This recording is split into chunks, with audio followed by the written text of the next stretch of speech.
జై కాళీకృష్ణ భగవాన్, జై జగన్మాత. నేను ఒకరోజు గురువు గారి దగ్గర ఉన్నప్పుడు అగరవత్తి వెలిగిద్దామని అగ్గిపెట్టి తీసుకొచ్చానండి. అగ్గిపెట్టి తీసుకొచ్చే లోపలికి కరెంటు పోయింది. కరెంటు పోతే అప్పుడు మళ్ళీ కొవ్వొత్తి తీసుకొచ్చాను.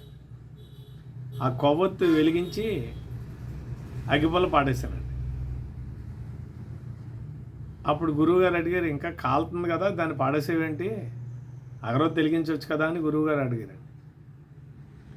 అంటే కొవ్వొత్తి వెలిగిందామని అగ్గిపుల్ల పాడేశానండి అని చెప్పాను. అప్పుడు కొవ్వొత్తి కూడా ఆరిపోద్ది, ఇంకో అగ్గిపుల్ల వేస్తావా అని గురువుగారు అడిగారు.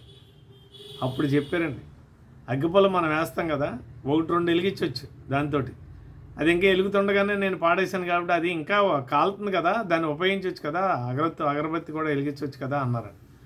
అంటే గురువుగారి ఉద్దేశం ఏంటంటే ఏ వస్తువునైనా పూర్తిగా వాడమన్నారండి, సగం వాడి పాడేయద్దు అన్నారు. జై జగన్మాత, జై కాళీకృష్ణ.